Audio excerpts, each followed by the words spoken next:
Hello students. आज के हमारे इस वीडियो लेक्चर में हम गैसों की विशिष्ट ऊष्मा अर्थात स्पेसिफिक हीट ऑफ गैसेस का अध्ययन करेंगे। इसके पहले के वीडियो लेक्चर्स में हमने विशिष्ट ऊष्मा और ऊष्माधारिता के बारे में पढ़ा था। चूँकि विशिष्ट ऊष्मा किसी भी पदार्थ के 1 ग्राम द्रव्यमान के ताप को 1 डिग्री सेंटीग्रेड बढ़ाने के लिए आवश्यक ऊष्मा की मात्रा होती है। किंतु यदि हम अपने सिलेबस के अकॉर्डिंग पढ़ें तो हमें गैसों की विशिष्ट ऊष्मा दिया गया है। चूँकि अब विशिष्ट ऊष्मा को समझाने के लिए हम देखते हैं कि जब भी किसी भी वस्तु को गर्म किया जाता है अर्थात ताप में वृद्धि की जाती है, टेम्परेचर को इंक्रीज किया जाता है, इस स्थिति में पदार्थों के जो विशिष्ट ऊष्मा होती है वो अलग अलग होती है।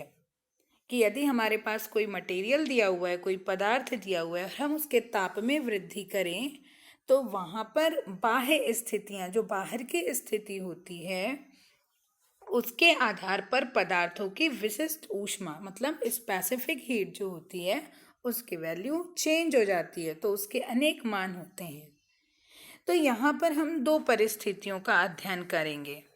एक होगा स्थिर आयतन पर मतलब कांस्टेंट वॉल्यूम और दूसरा होगा कांस्टेंट प्रेशर। दोनों चीज़ों में बिल्कुल ध्यान दीजिएगा। हम बात करेंगे स्थिर आयतन की मतलब कांस्टेंट वॉल्यूम और स्थिर दाब अर्थात कांस्टेंट प्रेशर। यहाँ पर जो हम पढ़ रहे हैं वो गैसों की विशिष्ट ऊष्माएं।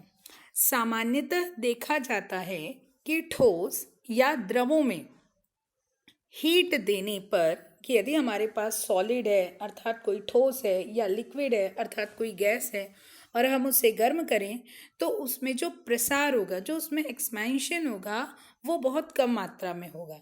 लेकिन यही चीज़ यदि गैसों में की जाए कि हमारे पास कोई गैस है और हम उसे टेम्परेचर दे रहे हैं, उसे हीट दे रहे हैं, उसे गर्म कर रहे हैं, तो जो गैस होती है वो ज़्यादा प्रसारित होती है, ज़्यादा फैलती है।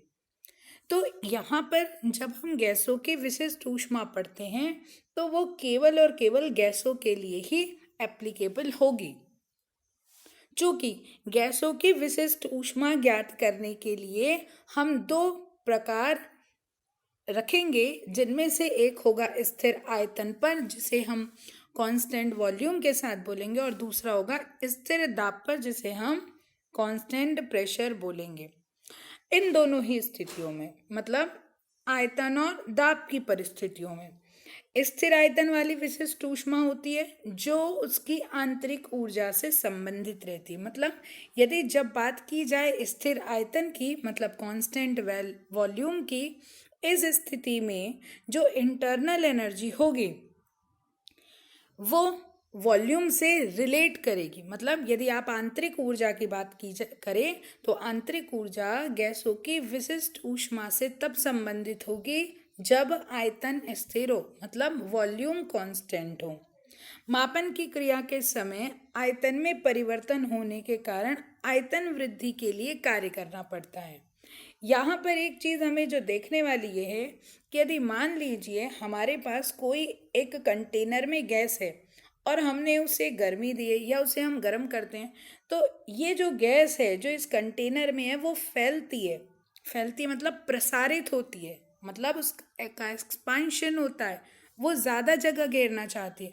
मैं आपको एक एग्जाम्पल दे रही हूँ। जैसे गर्मी के समय साइकिल के टायर या गाड़ी के टायर में भरी जाने वाली हवा, चूँकि जब भी साइकिल या गाड़ी के टायरों में ट्यूब में हवा भराई जाती है, गर्मी के समय की मैं बात कर रही हूँ, तो हीट के कारण मतलब जो वातावरण में गर्माहट रहती है, जो गर्मी का मौसम रहता है, उसके कारण वो हवा प्रसारित होती है जो ट्यूब में भराई गई है और प्रसारित होने के कारण वो फैलती है और इसके कारण गर्मियों में टायर सर्वाधिक पंचर होते हैं। सर्वाधिक मतलब आप यदि एक बार अपने ट्यूब में हवा भरवाएंगे साइकिल के और आप ले जाकर उसे धूप में खड़ा कर देंगे, 1-1.5 घंटे में वो जो गैस होगी वो प्रसारित होगी और वो फैलेगी और इसके साथ ही साइकिल पंचर हो जाएगी। तो यहाँ पर ये चीज़ समझ में आ रही है कि यदि आप टेम्परेचर इंक्रीज करोगे तो गैसों में आयतन में वृद्धि होगी, गैसों का वॉल्यूम बढ़ेगा। इस स्थिति में हम गैसों के विशिष्ट ऊष्मा का अध्ययन करेंगे, मतलब स्पेसिफिक हीट ऑफ गैस के बारे में पढ़ेंगे।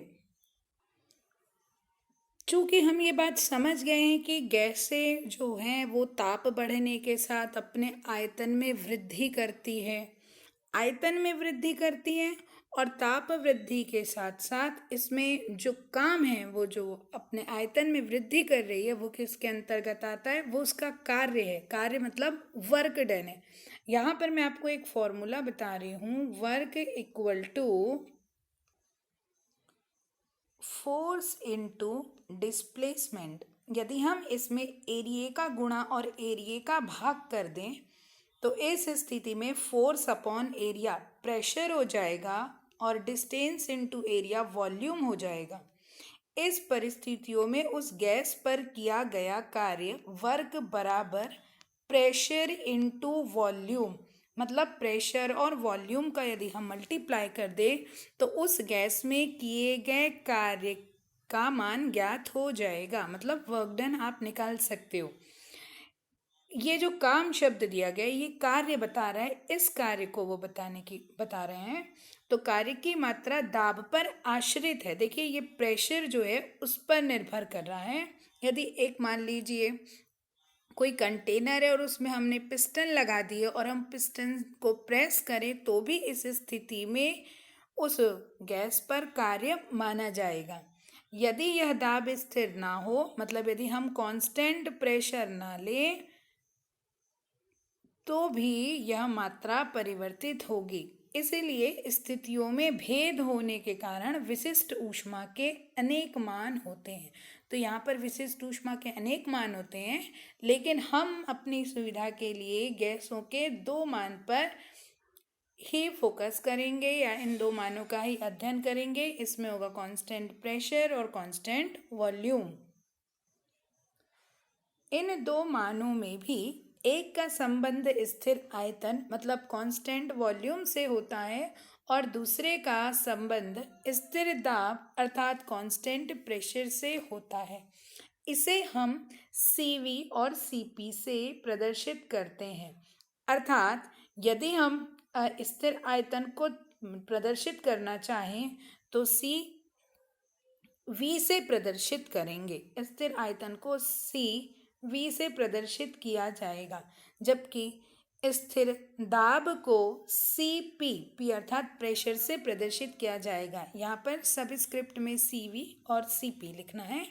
ठोसों और द्रवों में तापीय प्रसरण या तापीय प्रसार कम होता है। जैसे कि मैंने आपको पहले बताया कि यदि आप किसी ठोस या द्रव को गर्म करेंगे तो उसमें तापीय प्रसार कैसा होगा, कम होगा। अतः विशिष्ट ऊष्मा के अनेक मान लगभग समान होते हैं, किंतु गैसों में यदि ऊष्मा दी जाए, गैसों की विशिष्ट ऊष्मा देखी जाए तो CV और CP में अंतर आएगा।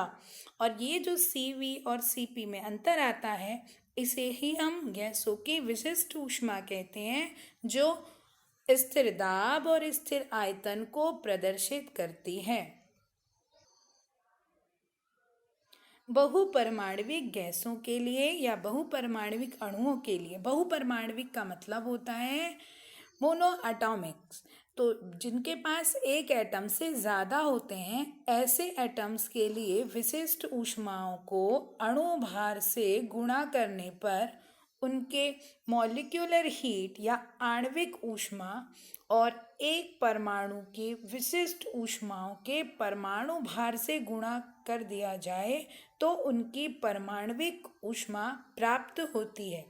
और इसमें आदर्श गैसों के सूत्र को लगाया जाता है। तो यहाँ पर हम आदर्श गैसों के सूत्र का अध्ययन अपने अगले वीडियो लेक्चर में करेंगे।